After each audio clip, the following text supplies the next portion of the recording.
yang perlu saya klarifikasi dulu, YouTube waktu pernyataan saya di YouTube itu juga waktu acara di konsorsium desa yang diadakan oleh APDC, PPDI dan asosiasi DPD desa, itu saya mengatakan bahwa dana untuk desa sebenarnya, tapi mungkin waktu itu keteledoran saya ya mengucapkan dana desa ya, karena mungkin ketergesaan saya bahwa saya ngomong dana desa, seperti itu. Dan gini, kalau pandangan saya memang benar apa yang dikatakan di judul ini, bahwa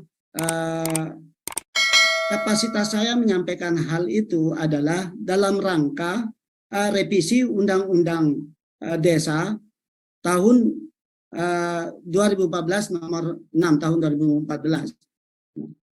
Di sanalah saya sampaikan bahwa pendamping desa bila perlu dibubarkan, ya, dibubarkan sampai tahun 2024.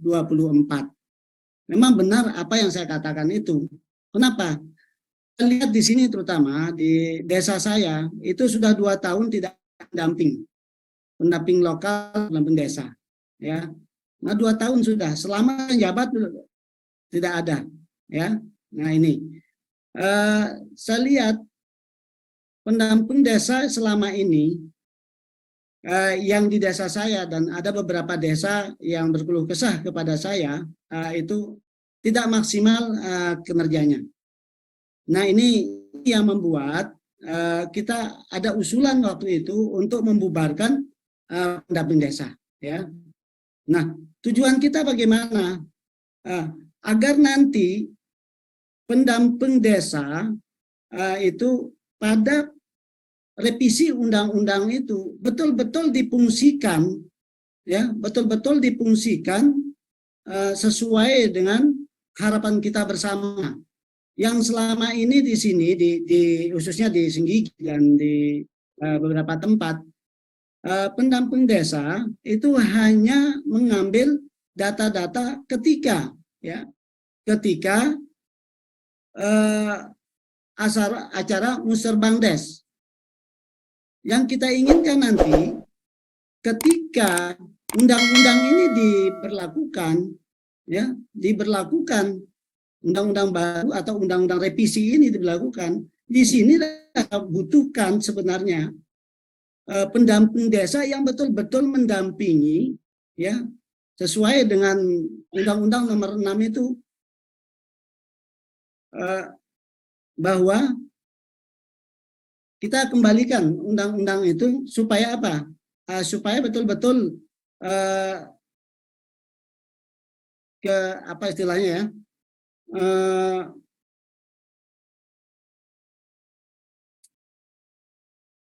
Kekuasaan ya, hak prerogatif kepala desa itu untuk mengatur keuangan itu tidak ada titipan-titipan dari pemerintah pusat, ya. Salah satu contoh, ada PP nomor sekian lah yang mengatur dana desa itu. Semuanya sudah ada aturan-aturan yang untuk kita jalankan di sini. Kepala desa itu hanya menjalankan apa yang menjadi aturan-aturan, begitu juga pendamping desa menjalankan apa yang sudah ada regulasinya. Salah satu contoh, dana desa itu harus dianggarkan untuk COVID misalnya, ya. Nah ini contohnya ini. Atau ketahanan pangan 20%. Terus COVID atau PPKM 8%. Nah seperti itu. Jadinya sudah ada aturan-aturan yang baku yang kita jalankan. Tidak sepenuhnya kepala desa itu maupun pendamping desa itu menjalankan sesuai dengan apa yang kita harapkan. Nah, seperti itu Pak Iwan. Nah, dengan adanya revisi undang-undang ini, kita inginkan juga pendamping desa itu berperan secara keseluruhan supaya fungsi mengontrol kepala desa, ya, membimbing kepala desa ketika undang atau revisi undang-undang itu diberlakukan. Jadinya semua pengelolaan dana desa itu diserahkan kepada kepala desa untuk pengelolaannya. Karena tidak semua desa itu sesuai dengan regulasi yang diberikan oleh pemerintah pusat. Nah, malah di sini dengan adanya perubahan itu nanti, ya, revisi undang-undang itu, pendamping desa itu diperkuat di sini. Bila perlu satu desa, satu pendamping. Itu harapan kita. Tapi kalau tetap seperti ini, pendamping desa juga menjalankan apa yang sudah digariskan. Salah satu contoh ini, Pak. Ya, salah satu contoh. BLT yang 25%. Di desa saya ini, itu saya terapkan 10%. Kita diberikan data dari Dinas Sosial melalui PMD Kabupaten Lombok Barat. Dengan data-data yang sudah ada. Harus kita ikuti apa yang ada, yang sudah kita diberikan oleh Dinas Sosial melalui PMD tersebut. Tapi ternyata tidak satu pun yang sesuai dengan apa yang kita harapkan di sini. Ada beberapa data yang berubah. Nah, di sinilah yang kita harapkan pendamping desa itu, kalau udah di undang-undang ini direvisi, di sini bila perlu satu desa, satu pendamping. Jadinya kita sebagai kepala desa lebih leluasa untuk membuat program-program yang tidak ada titipannya dari pemerintah pusat. Ini semua kepala desa itu seperti itu. Kita ini seperti apa ya? Seperti orang menjalankan apa yang sudah diperintahkan.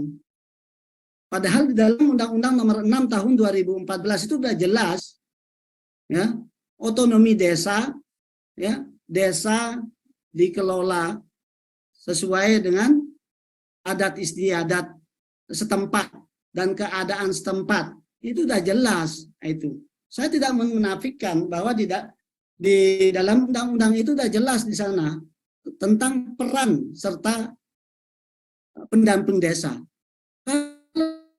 Kalau dia seperti ini terus, ya, direvisi undang-undang ini,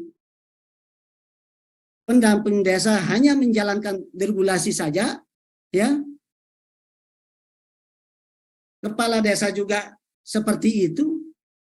Berarti kita tidak ada fungsinya, baik pendamping desa maupun kepala desa itu diberikan untuk pengelolaan dana desa tersebut. Seperti itu, Pak Iwan. Nah, dengan adanya revisi ini nanti kita perkuat itu semua. Bila perlu satu desa, satu pendamping. Supaya betul-betul data-data yang ada di desa itu sesuai dengan apa yang ada data di kabupaten maupun ke kementerian. Nah, itu yang kita harapkan. Ya. Mudah-mudahan dengan video saya yang menyebar dan agak viral itu kita bisa membedah apa yang menjadi kekurangan kita masing-masing. Ya. Ini tujuan saya untuk bagaimana seandainya tetap seperti itu, ya kita pemborosan anggaran negara aja kalau kita seperti ini gitu loh.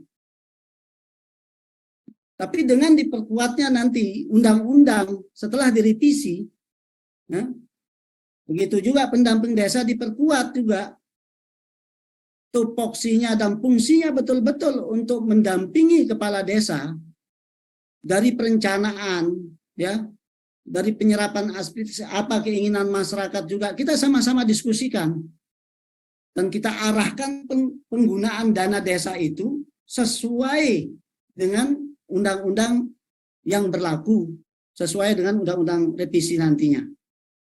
Seperti itu.